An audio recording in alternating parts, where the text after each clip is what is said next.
दोस्तों, miniature cooking AI video आजकल Instagram, YouTube shorts और फेसबुक पर वायरल हो रहे हैं। लाखों व्यूज़ वाले ये वीडियो देखने में जितने मज़ेदार हैं, बनाने में भी उतने ही आसान हैं। आज मैं आपको दिखाऊंगा कि आप ऐसे वीडियो कुछ ही मिनटों में कैसे बना सकते हैं, वो भी बिल्कुल फ्री में।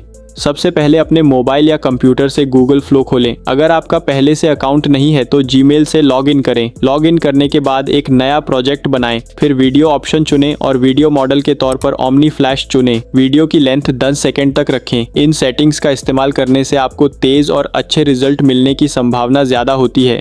अब असली काम प्रॉम्प्ट का इस्तेमाल करना है। एक अच्छा प्रॉम्प्ट पूरे वीडियो की क्वालिटी तय करता है। मैंने जो प्रॉम्प्ट इस्तेमाल किया है उसे मैंने अपने टेलीग्राम चैनल पर पोस्ट किया है। वहां से पूरे प्रॉम्प्ट को कॉपी करके गूगल फ्लो के प्रॉम्प्ट बॉक्स में पेस्ट करें। सिर्फ एक जगह बदलें जहां खाने का नाम होगा। उदाहरण के लिए आप pizza, burger, sandwich, biryani, momos, cake या अपनी पसंद के किसी भी दूसरे खाने का नाम लिख सकते हैं। इसी प्रॉम्प्ट से आप सिर्फ खाने का नाम बदलकर एक के बाद एक नए वीडियो बना सकते हैं। कुछ सेकंड इंतजार करें और एआई आपके लिए एक शानदार मिनिएचर कुकिंग वीडियो बना देगा। आप चाहें तो वीडियो डाउनलोड करके यूट्यूब शॉर्ट्स, इंस्टाग्राम रील्स या फेसबुक पर अपलोड कर सकते हैं। इस तरह आप आसानी से viral style AI cooking video बना सकते हैं। अगर आपको वीडियो पसंद आया तो इसे लाइक करें, चैनल को सब्सक्राइब करें और कमेंट करें कि आप अगले वीडियो में कौन सा एआई टूल ट्यूटोरियल देखना चाहेंगे। धन्यवाद।